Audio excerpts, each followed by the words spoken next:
রাখি চালু চালু হ্যাঁ একটু দাও হ্যাঁ ঠিক আছে, চালু করছি, অডিশন আসতেছে। আগে আপনারা আসুন, দেখা ভালো আছেন আপা সিনা আপা না দিতেছি আগে এর আগে আসছিলেন তো 22 দিনের আন্দোলনে না আমার তো বাবু লাইভে আপা বলেন প্রিয় বেসরকারি শিক্ষক ভাই বোনেরা, আমরা প্রেস ক্লাবে আছি, এই রাতে আপনাদের অপেক্ষায় আছি। অসংখ্য শিক্ষক মহোদয় এসেছেন। এই যে আমার ভোলা থেকে, কুষ্টিয়া, পাবনা থেকে আমাদের ম্যাডাম অনেক দূর থেকে এসেছে আমাদের অধিকার আদায়ের জন্য। আপনারা অন্তত আগামীকাল সকাল 9টাতে প্রেস ক্লাবে জমা হবেন ইনশাল্লাহ। এই দাবি আমরা এই আন্দোলন না করা পর্যন্ত আমাদের এই অধিকার দেওয়া হবে না, এটা আমাদের বুঝে আসছে ইনশাল্লাহ। আপনারা যারা আসতে পারবেন দোয়া করবেন, থেকে ফেসবুকে জিনিসটা শেয়ার করবেন, কর্মবিরতি দিয়ে সরকারকে জানিয়ে দিবেন যে আমরা এই 20% বাড়ি ভাড়া এবং 1500 টাকার চিকিৎসা ভাতা না নিয়ে, প্রজ্ঞাপন না নিয়ে আমরা আর ক্লাসে ফিরছি না, এটাই ভাই। আর এই যে দেখেন প্রফেসরেরা, কলিজার ভাইয়েরা কত দূর থেকে এসেছে। আপনারা দেখেন আমরা প্রেস ক্লাবে এখন আছি, আপনারা তো মনে করেন আমাদের মাঝে চলে আসছে, আমাদের কোনো চিন্তা নাই। কোথা থেকে আসছেন? আমি মোহাম্মদ আব্দুল হাই সিদ্দিকী, এমপিভুক্ত শিক্ষা জাতীয়করণ প্রত্যাশী মহাজোটের যুগ্ম মহাসচিব। আমি পুরানো পল্টন কলেজের সহকারী অধ্যাপক বাংলার, এবং আমার হোম ডিস্ট্রিক্ট মাগুরাতে। আমি এখানেই থাকি, এখানেই। জি, আর আমার ভাই কলেজের ভাই কোথা থেকে? আসসালামু আলাইকুম, আমি আব্দুর রহমান বাহার, আমি মাদারীপুর থেকে এসেছি। আমার হোম ডিস্ট্রিক্ট গোপালগঞ্জ। আমি বাংলাদেশ বেসরকারি শিক্ষক ফোরামের যুগ্ম সম্পাদক এবং মাদারীপুর জেলার সমন্বয়ক হিসেবে আছি। আমরা 20% বাড়ি ভাড়া এবং 1500 টাকা চিকিৎসা ভাতা এবং কর্মচারী ভাইদের জন্য 25% উৎসব ভাতা আদায়ের লক্ষ্যে প্রেস ক্লাবের উদ্দেশ্যে এখানে হাজির হয়েছি। প্রেস ক্লাবে আছি। আমার ভাই আসসালামু আলাইকুম, আমি মোহাম্মদ জাহিদুল ইসলাম, বাংলাদেশ এমপিভুক্ত শিক্ষক পরিষদের সম্মানিত সদস্য এবং পাবনা জেলা এমপিভুক্ত শিক্ষক পরিষদের যুগ্ম আহ্বায়ক। আমরা 20% বাড়ি ভাড়া এবং 1500 টাকা চিকিৎসা ভাতার জন্য বর্তমানে প্রেস ক্লাবে অবস্থান করছি। আমি মোহাম্মদ আতিকুর রহমান, ভোলা চরপেশন থেকে আসছি। বাংলাদেশ বেসরকারি শিক্ষক কর্মচারী ফোরামের যুগ্ম মহাসচিব এবং ভোলা জেলার ফোরামের সেক্রেটারি হিসেবে আছি। আমি ভোলা থেকে আসছি, আমরা এখন প্লেস ক্লাবে আছি, আপনারাও চলে আসেন, ইনশাআল্লাহ আমরা দাবি পূরণ করেই ঘরে ফিরবো। আমার ভাই আসসালামু আলাইকুম। বাংলাদেশ এমপিওভুক্ত শিক্ষা প্রতিষ্ঠান সকল শিক্ষক কর্মচারীদের আহ্বানে আমি শেখ দিলওয়ার হোসেন, সুনামগঞ্জ বিশ্বম্বরপুর উপজেলা শনির হাওর খরসার হাওর থেকে এসেছি। বেরোয়াকলা মমিনিয়া কামিল মাদ্রাসার ইংরেজি শিক্ষক। আমাদের দাবি একটাই, আমরা আর প্রহসন চাই না। আমরা 2024-এর 44 দিন 22 দিন আন্দোলন এবং এই বছর যে 13 আগস্টের আমরা যে আশ্বাস নিয়ে বাড়ি ফিরে গিয়েছিলাম, আমরা ফরিদ স্যারের যে অসহায় পেজের সাথে একমত হয়ে আমি একটা কথাই বলতে চাই যে আমরা শিক্ষক কর্মচারীরা এমপিভুক্তরা অসহায়। সেই অসহায় থেকে কাজে লাগিয়ে বাংলাদেশ সরকারের কিছু আমলারা আমাদের সাথে যে তামাশার যে একটা 500 টাকার প্রজ্ঞাপন দিয়েছেন, সেটাকে আমরা ঘৃণা ভরে শিক্ষক কর্মচারীরা প্রত্যাখ্যান করেছে। সেজন্য জাতীয়করণ প্রত্যাশী মহাজোটের আহ্বানে আমরা সবাই একই ব্যানারে এসে সংগঠন যার আমাদের দাবি একটাই, আমাদের বাড়ি ভাড়া আমাদের ছিল 20%। আমরা সরকারের যে সামর্থ্যর কথা ভেবেই আমাদের শিক্ষক নেতৃবৃন্দরা 20% প্রস্তাব করেছিলেন, হিসাব দিয়েছেন 3 অধিদপ্তর, এবং 1500 টাকা চিকিৎসা ভাড়া। কিন্তু আমরা সেই প্রহসন আর চাই না। কালকের মধ্যে যদি প্রজ্ঞাপন না হয় তাহলে আমরা এক দফা এক দাবি আমাদের জাতীয়করণ নিয়ে তারপরে আমরা ঘরে ফিরবো। আর যদি কালকের মধ্যে প্রজ্ঞাপন হয়ে যায় 20% এবং 1500 টাকা চিকিৎসা ভাড়া, আমি আশা করব আমাদের সারা বাংলাদেশ থেকে আমাদের যে সাথী ভাইরা আসতেছেন, আমরা কোনো দলের নয়, আমরা কোনো দলের লোক নই, আমরা আমাদের পরিচয় আমরা শিক্ষক কর্মচারী। আমাদের একটাই অপরাধ, আমরা এমপিওভুক্ত বেসরকারি শিক্ষক কর্মচারী।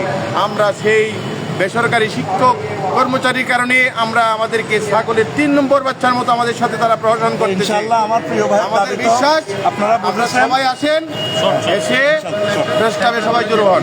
আমাদের প্রিয় বোন সরকার তিনি বলবেন কোথা থেকে আসছেন। বিসমিল্লাহির রহমানির রহিম। আসসালামু আলাইকুম। আমি সাবরিনা সিদ্দিকা, বাংলাদেশ বেসরকারি শিক্ষক ও কর্মচারী ফোরামের সহসভাপতি, মাদ্রাসা ফোরামের সদস্য সচিব হিসেবে আছি এবং ডেইলি আমাদের ফোরামের সাব এডিটর হিসেবে আছি, প্রভাষক ইংরেজি এবং আমি জব করছি নগর আশুলিয়া ফাজিল মাদ্রাসা মতপুর দক্ষিণ চাঁদপুরে। আমার হোম ডিস্ট্রিক্ট ঢাকা। তো গত 13ই আগস্ট আমাদের এই প্রেস ক্লাব মুখরিত হয়েছিল শিক্ষকদের জনসমুদ্রে। আমরা লক্ষ লক্ষ শিক্ষককে এখানে হাজির করেছিলাম আমাদের অধিকারগুলো আদায়ের জন্য। ওই দিন আমাদেরকে আশ্বস্ত করা হয়েছে এবং সিদ্ধান্ত নেওয়া হয়েছে যে আমাদের প্রত্যাশিত প্রজ্ঞাপন ইনশাল্লাহ দিয়ে দেওয়া হবে। কিন্তু আমরা দেখলাম যে 5ই আগস্ট আমাদের বিশ্ব শিক্ষক দিবসে মাত্র আমাদের 500 টাকা বর্ধিত করা হলো। এটা আসলে আমাদের শিক্ষক সমাজের প্রতি অবমাননা, পুরো দেশের প্রতি অবমাননা, পুরো শিক্ষাক্ষেত্রের উপর অবমাননা। আমরা এই অবমাননা থেকে মুক্তি পেতে চাই এবং আগামীকাল মানে 12ই অক্টোবর আমরা আবারও প্রেস ক্লাবকে শিক্ষকদের জনসমুদ্রে পরিণত করব ইনশাল্লাহ। আমাদের প্রত্যাশিত প্রজ্ঞাপন নিয়ে যাব। যদি প্রত্যাশিত প্রজ্ঞাপন না দেয় তাহলে ইনশাল্লাহ আমাদের দাবি হবে এক দফা এক দাবি, জাতীয়করণ। আর সহযোগিতার প্রতি বলবো, আপনারা যারা আসেননি এখন, আপনারা সকালের মধ্যে সবাই চলে আসুন। আপনারা আমার থেকে অনুপ্রেরণা পেতে পারেন, আমাদের সহযোগিতা ভাইদের থেকে অনুপ্রেরণা পেতে পারেন। আপনারা চলে আসুন, আমাদের নিজেদের অধিকার নিজেদেরকে আদায় করে নিতে হবে। ধন্যবাদ। আসসালামু আলাইকুম। জি, আমার প্রিয় ভাই বলবেন পরিচয়টা দেন দয়া করে। আসসালামু আলাইকুম। জাতীয়করণ প্রত্যাশী জোটের আমি যুগ্ম সদস্য সচিব। আমার নাম হলো এসএম ফরিদউদ্দিন। আছি ঢাকায় একটা প্রতিষ্ঠানে কর্মরত। বাংলাদেশের বঞ্চিত শিক্ষক কর্মচারীদের জন্য সার্বক্ষণিক আমি কথা বলে থাকি। কূটনৈতিক দৌড়ঝাঁপ এবং বিভিন্ন সংগঠনের সাথেও আমার যোগসূত্র আছে। আপনাদেরকে যারা দূর দূরান্ত থেকে, বাংলাদেশের 64টা জেলার বিভিন্ন দূর দূরান্ত থেকে যারা বাসে, লঞ্চে এবং বিভিন্ন জায়গা থেকে আপনারা আসছেন, আপনাদের যাত্রা নিরাপদ হোক সে প্রত্যাশা করছি। আমরা অন্তর্বর্তীকালীন সরকারের টপ টু বটম সবার কাছে আমরা লিখিত আবেদন দিয়েছি, কূটনৈতিক দৌড়ঝাঁপ করেছি। আমাদের ন্যূনতম কতটুকু চাহিদা তাও আমরা তাদেরকে জানিয়েছি। আমরা একটা সময়সীমাও দিয়েছিলাম, কিন্তু দুর্ভাগ্যবশত শিক্ষা মন্ত্রণালয় সেই সময়ের মধ্যে তার আমাদেরকে স্পষ্ট করতে পারে নাই। তাই আগামীকাল থেকে লাগাতার কর্মসূচি চলবে। আমরা যে ন্যূনতম 20% বাড়ি ভাড়ার কথা বলেছি, তার 1 আনা যদি কম হয়, অর্থাৎ 19.99% হয়, লাগাতার কর্মসূচি চলবে। তাছাড়া আরও একটা বার্তা দিতে চাই, যদি সরকারের পক্ষ থেকে বা কোনো জায়গা থেকে শিক্ষকদের উপর কোনো প্রকার যদি কুচক্রান্ত করা হয়, তাহলে প্রতিষ্ঠানের তালা ঝুলবে এবং এক দফা জাতীয়করণ আন্দোলনের রূপদান করবে। সবাই ভালো থাকবেন। আসসালামু আলাইকুম ওয়া রাহমাতুল্লাহ। আমার প্রিয় ভাই কথা বলবেন কোথা থেকে আসছেন। আমার আশরাফ ভাই বলেন। সবাইকে শুভেচ্ছা এবং অভিনন্দন জানাচ্ছি, সেই সাথে সালাম। আসসালামু আলাইকুম ওয়া রাহমাতুল্লাহি ওয়া বারাকাতুহু। আমি মোহাম্মদ আশরাফুজ্জামান হানিফ, যুগ্ম সদস্য সচিব জাতীয়করণ প্রত্যাশী জোট এবং সদস্য সচিব বাংলাদেশ এমপিওভুক্ত শিক্ষক পরিষদ কেন্দ্রীয় কমিটি। আসলে অনেক দুঃখ এবং ভরাক্রান্ত মন নিয়ে আজকে আমাদের এই জাতীয় প্রেস ক্লাবের সামনে আসা। আমাদের সামনে এই মুহূর্তে রফিকুল্লাহ আফসারি হুজুর আমাদের মাঝে উপস্থিত আছেন। তাকে আমরা ধন্যবাদ এবং কৃতজ্ঞতা জানাচ্ছি যে সে আমাদের সাথে এই কাঁধে কাঁধ মিলিয়ে আমাদের এখানে এসেছেন আমাদের এই আন্দোলনকে সফল করার জন্য। কারণ আমাদেরও একটু জানা ছিল না যে হুজুর যে আসলে আমাদের সহকর্মী বা একজন মাদ্রাসার শিক্ষক, সেটা আমরা আজকে জানতে পারছি এবং হুজুরকে অবশ্যই আমরা ধন্যবাদ জানাচ্ছি। এবং হুজুরকে ইতিপূর্বেও আমরা দেখেছি যে বাড়ি ভাড়ার ব্যাপারে এবং শিক্ষকদের দাবি দেওয়া নিয়ে বিভিন্ন ওয়াজ মাহফিলেও তিনি এই কথাগুলো বলেছেন, আমি যেটা ইতিপূর্বে শুনেছি। তো ধন্যবাদ জানাচ্ছি। সেই সাথে অবশ্যই সারা বাংলাদেশের শিক্ষকদেরকে আমরা এটাই মেসেজ দিতে চাই যে আমরা আর অবহেলিত থাকতে চাই না, কোনোভাবেই আর অবহেলিত থাকতে চাই না। শিক্ষক থাকবে সকল মানুষের মাথার মুকুট হিসেবে। সেখানে শিক্ষকদেরকে আজকে ধুলো মাটিতে এবং নিষ্পেষিত করা হচ্ছে প্রতিনিয়ত, যেটার প্রতিকার একমাত্র সমাধানই হচ্ছে শিক্ষকদেরকে মানসম্মতভাবে বেতন কাঠামো এবং সুযোগ সুবিধাগুলো সৃষ্টি করা, এবং পাশাপাশি শিক্ষকদের মর্যাদাটাকে ফিরিয়ে দেওয়ার জন্য আমি সরকারকে বিভিন্নভাবে অনুরোধ জানাচ্ছি। এখানে যারা উপস্থিত আছেন আমরা কিন্তু বারবার সরকারকে এই বিষয়গুলো জানিয়েছি এবং আমরা 20%-এর জন্য আদায়ের জন্য আজকে এসেছি। কোনো কথা নাই, 20% আমরা না নেওয়া পর্যন্ত ঘরে ফিরব ইনশাআল্লাহ। প্রিয় দর্শক শ্রোতা, যারা আসতেছেন, যারা আসতেছেন আমার সম্মানিত শিক্ষকগণ, হ্যাঁ এটাই একসাথে নেন, একসাথে আমাদের এটা তো আমাদের লাইন, আপনি নেন, দিচ্ছি তো, নেন, অসুবিধা নেই। প্রিয় দর্শক শ্রোতা, বেসরকারি শিক্ষক জাতীয়করণ ঐক্য পরিষদের যে সমস্ত নেতৃবৃন্দ এসেছেন, আমরা এখন এই রাত 10টা তো বাজে, আমরা প্রেস ক্লাবের সামনেই আছি, 10টা 10। এই সময় তো আমরা রেস্টে থাকার কথা ছিল। আমাদের ম্যাডাম দূর দূরান্ত থেকে চলে এসেছেন, আমার প্রফেসরেরা, বিভিন্ন ভাইয়েরা চলে এসেছেন। আমি দৃষ্টি আকর্ষণ করব সরকার বাহাদুরের। আমরা যে সময় ক্লাসে থাকার কথা ছিল, আজ আমরা রাজপথে। 54 বছরে আমাদেরকে ঠগিয়ে দেওয়া হয়েছে। আমাদের পক্ষে কেউ না আল্লাহ ছাড়া। আপনারা দেখেন 1500 টাকা আমাদের চিকিৎসা ফি আমরা চেয়েছি, 1500 টাকা দিয়ে কোনো ভালো ডাক্তার, প্রফেসর ডাক্তার রুগীও দেখে না। তাইলে মনে হয়েছে না আমাদের কোনো রোগ শোক নাই। আর যে পরিমাণ টাকা দেওয়া হয়, বাড়ি ভাড়া, আমরা কোথায় থাকি? 1000 টাকা বাড়ি ভাড়া মশলাও তো পাওয়া যায় না। তাহলে 20% হারে যদি বাড়ি ভাড়া দেওয়া হয়, কোনো রকম শিক্ষকেরা মাথা গুঁজেতে পারে। সরকার বাহাদুরের কাছে দাবি জানাই, অল্প কিছু পয়সা যদি আপনারা বেশি বাজেট করেন, তাহলে টিচারদের এই দাবিটা পূরণ সম্ভব।